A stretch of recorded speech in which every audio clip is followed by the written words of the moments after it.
Star Trek may very well be the greatest science fiction franchise ever made. It needs no real introduction. It's a show that takes place a few centuries into the future, where interstellar space exploration is common, where relationships with other spacefaring cultures is a reality, a world where Earth is part of a bunch of like-minded planets known as the Federation of Planets. Star Trek shows usually follow the crew of a ship or a space station for the Federation Starfleet, and we get all sorts of encounters with cosmic horrors, other alien races, and moral dilemmas while traveling through the known galaxy. Of course, sometimes they find stuff that's not so well known. Star Trek the original series is always very fascinating to me. It's that perfect in-between blend between the more serious and straightforward science fictions we would get in the 70s and 80s and the 90s, but with that right blend of low-budget 50s sci-fi. We were just kind of starting to figure out how space really worked. America and the Soviet Union had just started going into space, and the Star Trek show started up just after the moon landing. And at that point, we as a race really thought space exploration was going to be a thing moving forward, and that is until it wasn't. Star Trek creator Gene Roddenberry had an extensive background in westerns, but had always admired science fiction. Roddenberry had a particular admiration for A.E. Van Vogt's Space Beagle, as well as the 1956 film The Forbidden Planet. At its core, Star Trek always felt like a sort of naval exploration story, but also kind of like a frontier expansion story, but in space. It did always have kind of a western feel to it. It was a show that networks didn't truly believe in at the time. Hell, it even had trouble getting off the ground. Desilu Productions was iffy on it, but Lucille Ball herself made sure that the project got funded. At first, they tried to pitch to CBS, but CBS was not interested as they already had another science fiction show with Lost in Space. A show that ended up holding next to no cultural significance when all was said and done. Oops. Granted, since CBS is a subsidiary of Paramount, they would end up getting Star Trek later, but anyway. In the mid-60s, Gene Roddenberry had refined the project and produced The Cage in 1964, the original pilot episode which featured Jeffrey Hunter as Captain Pike, a burned-out captain who was having second thoughts about the life of a starship captain, and who ends up getting mind-fucked by aliens with powerful telepathic abilities. When the CBS pitch didn't go through, they took the production to NBC, and NBC turned down The Cage on the grounds that it was too cerebral. However, they did see promise in the concept and actually helped them make a second pilot, with the intention of making something a little bit more palatable, which led to Where No Man Has Gone Before, which was shot with the majority of the cast and crew we know and associate with the show today. However, one of the most strange things about Star Trek the original series, besides the flagrant depiction of cosmic horror, besides the fact that it perfectly walks the line between cheesy and serious, and besides the fact that there's an episode where Kirk basically grooms a 14-year-old girl, is looking at the For a While unaired pilot. A pilot which shows a show that was very different from what we got, and yet one that actually did end up finding its way into the continuity of the overall series, and one that garnered enough interest that we would actually get a show featuring characters from that pilot 55 years later after it was filmed. I'm of course going to be speaking about The Cage today, and I can't talk about The Cage without talking about the later episode that used footage from The Cage, The Menagerie. To me, Star Trek is one of those shows better consumed when you come across it rather than binging it. And yeah, I binged Deep Space Nine, and Deep Space Nine is the sole exception to this rule. For the most part, the original series, TNG, Enterprise, and whatever else fucking Star Trek show I end up doing on here, I like to just kind of pick and choose. Regardless, I fucking love most Star Trek shows besides the new ones in Voyager, and I've been trying to work out a way to do some videos on individual episodes for a while. When it comes down to Star Trek, I'm going to judge it on several factors. The quality of the story, the creativity with the sci-fi elements, how well it's aged, and if it still holds up, and in some cases, if an episode has similarities to another episode, its overall score could be affected if that episode did better or worse than the episode that's similar to it. And trust me, similar concept among episodes, even within the same series, are rather common in the entire franchise. Furthermore, if an episode is a character-driven episode, then I will have to actually use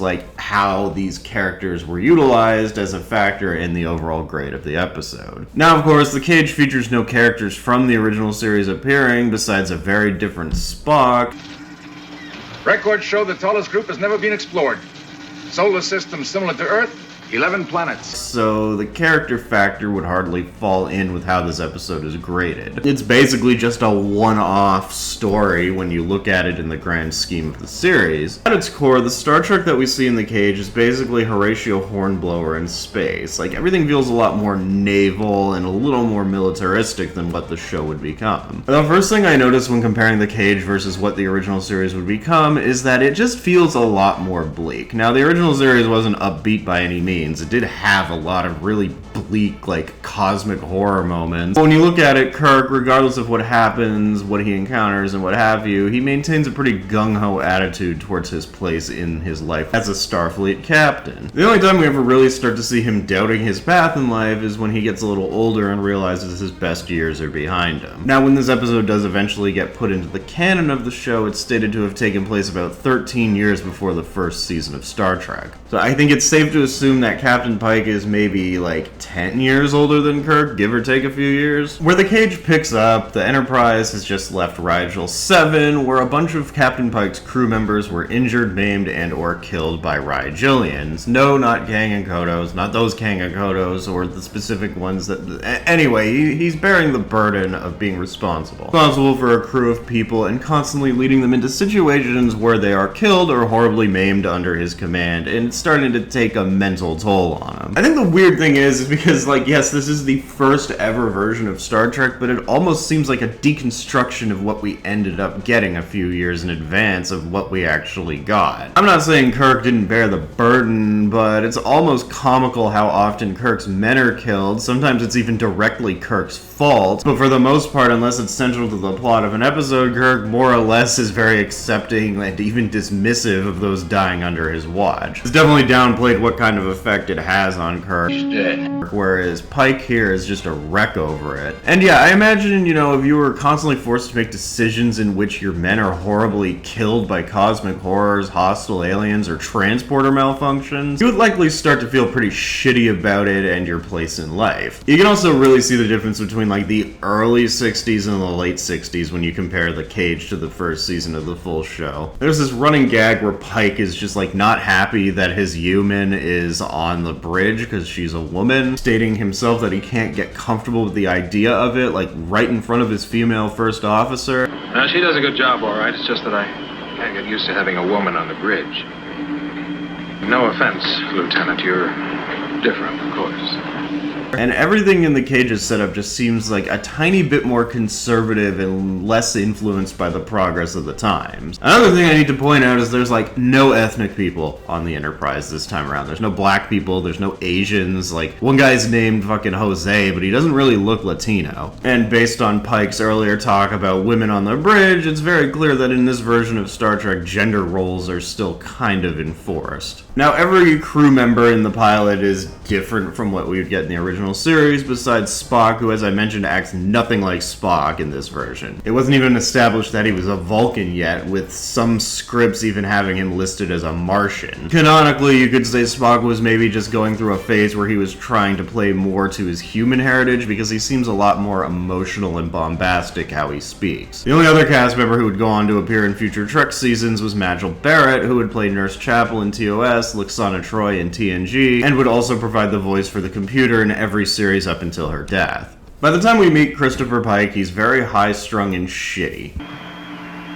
And they could still be alive, even after 18 years. If they survive the crash. We aren't going to go? To be certain? Not without any indication of survivors, no. Continue on to the Vega colony and take care of our own sick and injured first.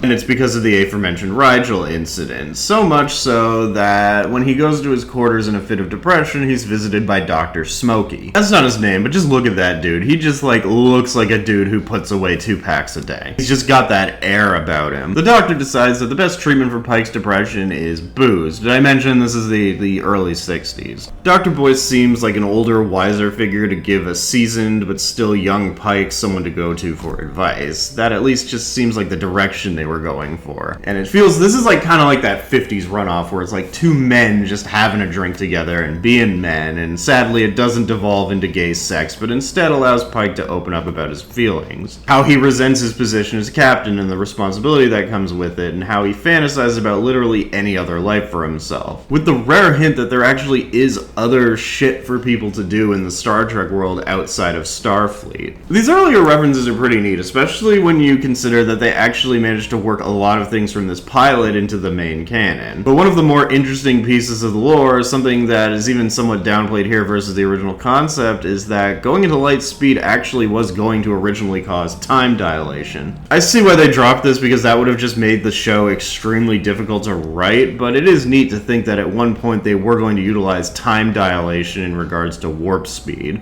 During the course of all the introduction, the ship picks up a distress signal from Talos 4, and eventually, once confirmation of the survivors is found, they go down to check it out and find a bunch of old scientists. Basically the surviving crew of the USS Columbia 18 years prior. It's just a bunch of old, wrinkly dudes, and then one of the hottest women who ever existed with Susan Oliver. Now, I say this like a lot, like when I see Winona Ryder, I'm like, hottest woman ever. Leah Thompson, hottest woman ever. But like, there's something about Susan Oliver, like how she looks, like just she may be the most like visually appealing blonde chick that ever existed. There's just something about her, like whoever cast her for the role that she's about to play, like knew their shit. They just picked perfectly. Vina is revealed to be a honey trap set by the main antagonistic force of this episode, the Talosians, who are a bunch of telepathic aliens who are dying out and need emotions to feed off of. Emotions which require other creatures such as humans. They see Pike's reaction to Vina and figure he's perfect, so the facade gets dropped, with the Doctor even figuring out how strange it is that all these old people are in perfect health. But by the time they notice something's up, Pike gets snatched up by the Talosians. Even before the reveal, like, you get the feeling that something's off with this planet. It's played up happy, like, when it shows all the scientists, but it's eerily, like, too happy. It sets up its twist pretty good, but more perceptive viewers will be like, okay, yeah, something's not right here. And when Pike gets snatched up, the real plot begins, and what it is a study of a man's trauma and an introspection into his midlife crisis. Pike is confronted with the reality of his earlier consideration, life away from the bridge of the Enterprise, as the Talosians only want to give him what he wants through their telepathic projections in order to feed off his happiness, with Vina being a big part in that. A lot of the mystery is like, what are the real intentions of the Talosians, but Vina is also part of that mystery, as we're not quite sure if she's real or if she's a projection made by the Talosians to give Pike some sort of sense of purpose or happiness. As he presses Vina more and more, he learns that the Talosians feed off emotions like drugs because of their strong mental capabilities. And they do this by putting Pike into a scenario in which he would be forced to protect Vina by sticking him on a Rigel 7 again. Pike plays along because it's in his nature to be protective, but he's still resistant to the whole idea. This whole scenario plays against his earlier mention of wanting to escape Starfleet, and it does go with the overall ASOP of the episode. Pike has the choice between relative freedom with the anchor of being committed to his ship, or whatever he desires, but with the downside that none of it is real and he's trapped in a cage for the rest of his life, hence the name of the episode. As a pilot and a little bit of a sizzle reel, this episode does do well to demonstrate the overall concept of Star Trek, but it also acts as a very solid introduction to a main character we would never really see again. Captain Pike is like Gary Cooper, the strong silent type. However, his strong shell kinda cracks with this episode due to all the shit he's had to deal with. He's vulnerable. And despite being aware that what he's experiencing is a projection, he does actively go out of his way to protect Vina, despite being unsure if she's even real. He's just a hero by nature, which plays into the fact that despite his reservation about his place, he is a natural protector and does fit the bill of a Starfleet captain, even if the pressure of the job is starting to get to him. It could be that Dr. Boyce was right all along, that Pike just needed to kind of get away for a while and not leave permanently. I think the original Captain Pike is just a character that they could never replicate, because Jeffrey Hunter just had something about him that Bruce Greenwood in the reboot series and Anson Mount in Strange New Worlds don't have. He has an aura. He really does sell the idea that he's a tired, worn-out, grizzled captain who's seen some shit and is starting to really question his place. And yet, you can also tell that beneath all of that doubt and depression, there's something that's keeping him from going through with his desire to leave. In this pilot, Captain Pike is like no doubt the central character of the show. The idea would have probably followed him a lot more heavily than the other cast members. Obviously, we can't really determine what the plan would have been, because this is the only episode to feature Pike as the central character, but even in the original series, once it went to series, while Kirk was a central character, he shared his spotlight a lot more. Oftentimes, McCoy and Spock were just as much of a main character as Kirk was. Jeffrey Hunter is the central character, but Susan Oliver, who's a guest star in this episode, is really good too, and she gets a fair amount of the spotlight, but she mostly is there to play off of Captain Pike. Either way, she's really good in this episode, and it's no wonder she got a guest star credit as second billing. First-time viewers might really be guessing what the deal with Vina is. Is she real? Is she a fabrication from the Talosians based on Pike's desires, or is she something in between? They leave it ambiguous for most of the episode, but she also seems to kind of know all too well how the Talosians operate. They can't actually make you do anything you don't want to. But they try to trick me with their illusions. And they can punish you when you're not cooperative. You'll find out about that. Did they ever live on the surface of this planet?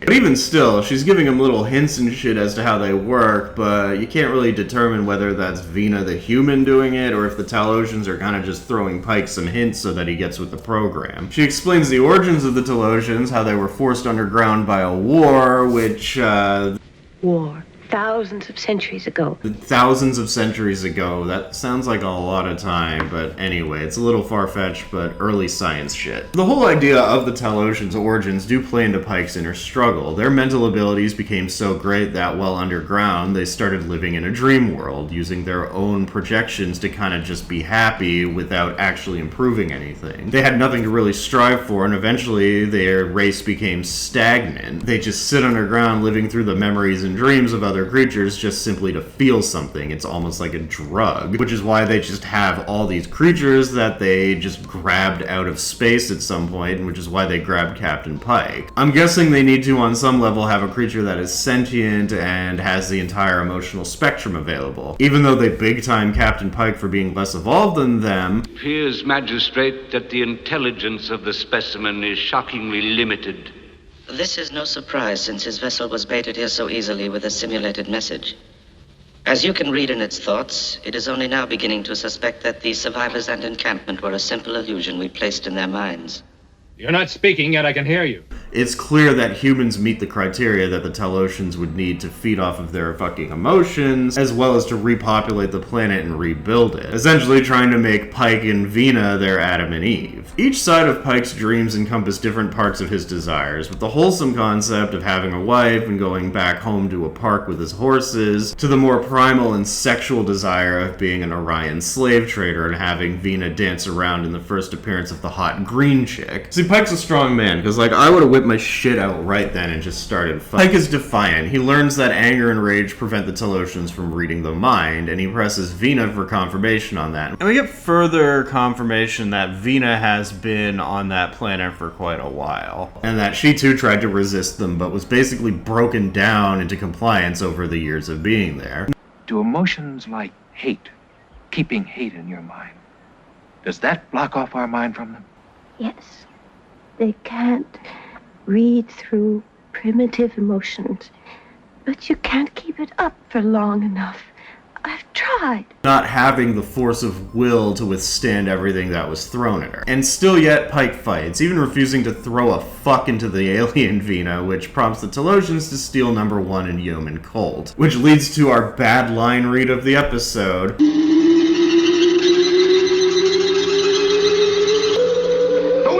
I don't know why that's so funny, but it is. Like, I always laugh at that. Me and my dad laugh at that. Like, the fuck was Nimoy doing there?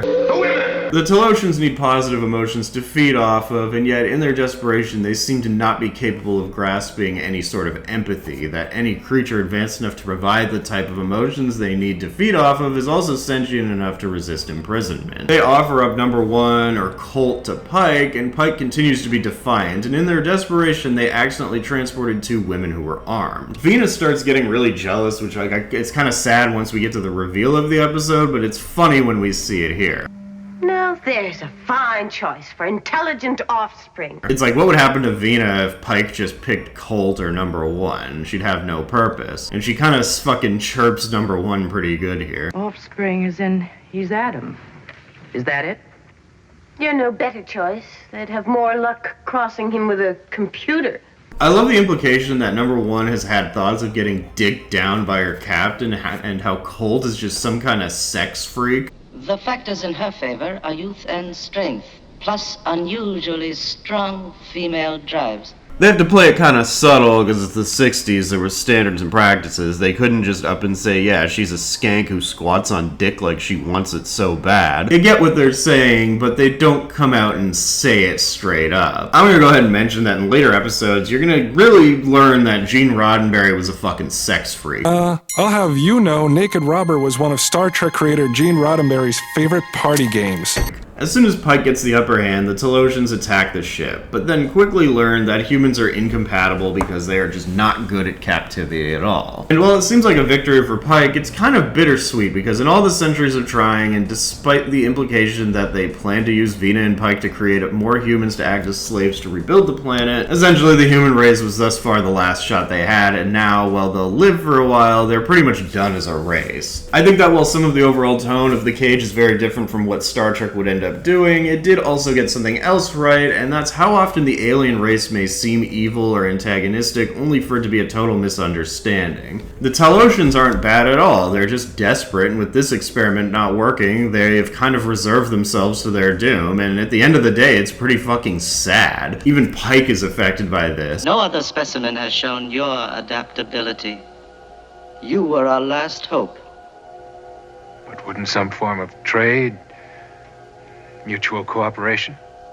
Your race would learn our power of illusion and destroy itself too. And to add to that sadness, number one confirms that Vina was aboard the Columbia and is real, and that she was an adult, not a young, beautiful woman when it happened. And what happened to her is the Talosians found her smashed up and put her back together, but they did it wrong, so she's just some hideous freak in real life. Pike was offering to bring Vina with them, but she said that they couldn't, and you can see that he's affected by this. I won't lie that it kind of hit me in the feels, like the whole reveal and everything, and then it was kind of like a happy feels when they do reveal that they're going to give her some semblance of a happy ending. You'll give her back her illusion of beauty. And more.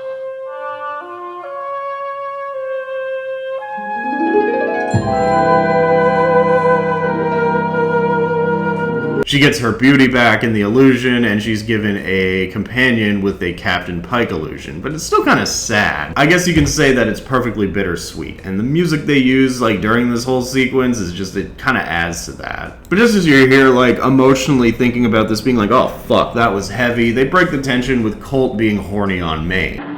Sir, I was wondering, just curious, who would have been Eve? Yeoman. Now here's the thing, I like the story of The Cage a lot. I think it is a perfect standalone Star Trek story. I wouldn't say I wish that this is the setup we got instead of the original series, but I think it is a unique tone with sort of a balance of bleakness and hope to it. Pike gets over his questioning of his place in life, but also has to live with the fact that because our species is incompatible with what the Talosians needed to survive, he's basically condemned an entire species to death. And that's it. No apologies. You captured one of us, threatened all of us. Your unsuitability has condemned the Talosian race to eventual death.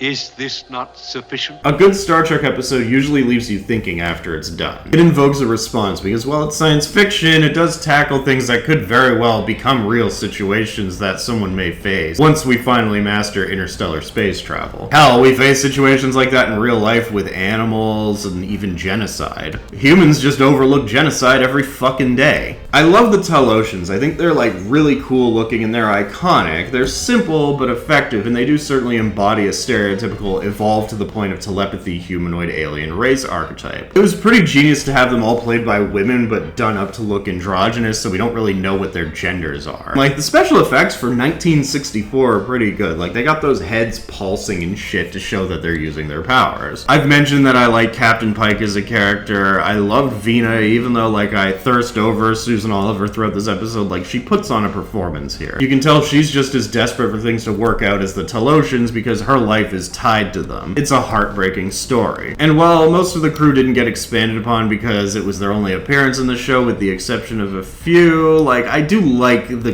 crew of the original pilot. I think they had potential. They're not as diverse as they could be, but Human, Colt, and Number One both having a thing for Pike is an interesting dynamic. Hell, Number One herself could have potentially been a feminist icon had the show gone on this way. She's a first officer. She's a woman in a place of authority, which was practically unheard of in the early 60s. Overall, while I kind of see what NBC had a problem with the whole thing being considered too cerebral, I think The Cage may very well be one of the higher tier Star Trek episodes. And I don't mean just for the original series. I think The Cage may be in that higher tier level where it's one of the greatest stories Star Trek ever told. With that being said, the great sci-fi elements, the compelling antagonists, the great story, the characters being on point even though it's their only appearance, I am 100% comfortable giving The Cage a fucking 10 out of 10. Sure, it has some early weirdness to it, but it is a great sci-fi story. It has the feel of a Star Trek episode, but with a little different spin to it. Pike is an interesting lead character to follow, and the entire concept of the episode does hold up today, and the twist and turn the episodes take are genuinely compelling. And it gains points because even though it's a pilot that was never aired initially, the overall effect this had on the franchise was not lost. Star Trek would eventually be retooled and reworked to be less cerebral and more palatable to a general viewing audience, and while Jeffrey Hunter was offered to return for a second pilot, he declined as he wanted to focus on his film career. Presumably, this triggered a complete teardown and retool of the series, including its cast of characters, and as mentioned earlier, the only characters who were brought over were Leonard Nimoy's Spock character, who was significantly altered, and the only cast member besides Nimoy that was brought over was Majel Barrett because Gene Roddenberry was banging her. The Cage would end up being vaulted. However, during Star Trek's first season, Gene Roddenberry found a way to use most of the footage for the two-part episode, The Menagerie. Now, I'm not going to do a full review of The Menagerie, but essentially the episode has Spock coming up with this huge scheme to take the captain from Starbase 11, where in the interim between the events of The Cage and the original series, Captain Pike was in a horrible accident involving delta radiation that left him a vegetable. Spock decides to go against all Federation law and take Pike to Talos 4, as now the concept of being imprisoned with Vina in a fantasy world is better than his actual life. Essentially, it's cut up clips of the pilot utilized and framed by a courtroom drama. As in the canon of Star Trek, any sort of travel or contact with Talos 4 is punishable by death. However, Spock's ruse works, and after showing Kirk the projection of the events, it's revealed that the whole courtroom marshal was a crock, and that Spock had planned the entire thing with the Commodore, giving an exception to the rule and allowing the crippled, burned Captain Pike to live out the rest of his life with Vina. So while The Cage has a bittersweet ending, it's kind of turned into a more happy and optimistic ending with The Menagerie in the long term. Captain Pike has an illusion, and you have reality. May you find your way as pleasant.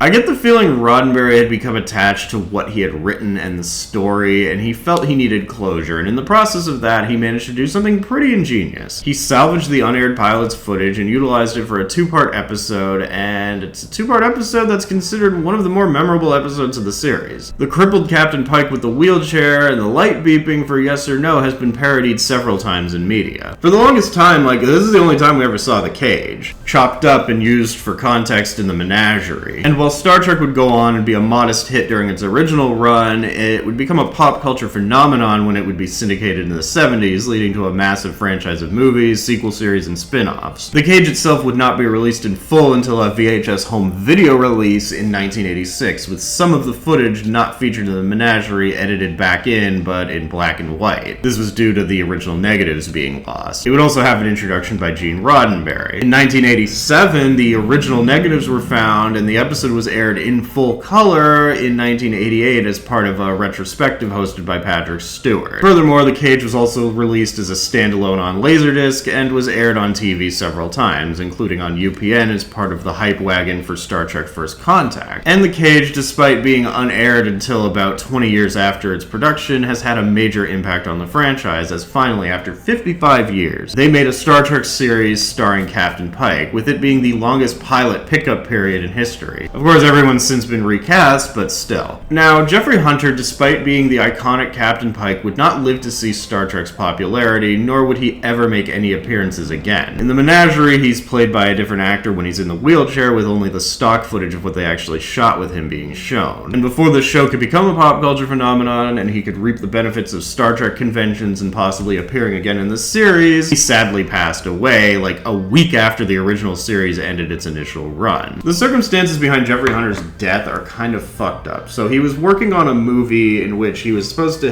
get like shot while in a car. They had rigged up a windshield to blow up outwards and told him he'd be fine. However, they botched the pyrotechnics or whatever, and it ended up blowing inwards, causing him a severe concussion and displacing a vertebrae in his neck. A few weeks later, he would drop dead in his home from a hemorrhage. As of the year 2022, every central character that featured in the original Cage pilot has passed away, with Human Colt's actress being the last one to go. The only character of note who is still alive is one of the supporting Talosians. Like, Leonard Nimoy died, we all know that. Majel Barrett died, we all know that. The main Talosian died, like, not that long after this aired because she was, like, really old. And even most of the supporting Enterprise crew members are no longer with us. Like, every named character in this episode is dead now, which makes it pretty depressing, actually. Well, it is pretty neat that they decided to do something with Captain Pike now. I feel that The Cage is such a strong story that it is the perfect standalone story, and honestly, I wish Star Trek would be less focused on doing long-running series and would kind of focus on, like, doing a standalone anthology format for a show. It's cool that Strange New Worlds is telling Pike's story, but honestly, I think The Cage was Pike's story. I don't think we needed any more of his story. It was done so well here that I kind of think expanding upon it takes away some of the fucking allure that The Cage has. Nevertheless, The Cage gives us a look at what the entire series could have been, and even though most of it was scrapped, it really did set the stage for one of the greatest sci-fi franchises of all time. What are your thoughts on The Cage? Am I overrating it? Is it just a neat pilot that is average at best, or is there some weight behind me labeling it one of the best stories in the franchise and giving it a 10 out of 10? Let me know in the comments what you think of The Cage. However, there are some other episodes I want to do, like, in this series, and as far as it goes right now, the episodes I'm going to go for are TOS, TNG, DS9, and Enterprise. However, there are a handful of Voyager episodes I may look at, but I'm going to be completely honest here, I never really got into Voyager, so I feel it's not my place to critique it, but I'm definitely going to do 2 Vics at some point.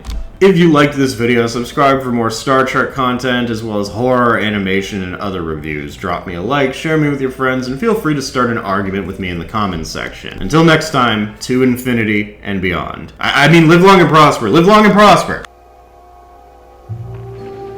You appear to be healthy and intelligent, Captain.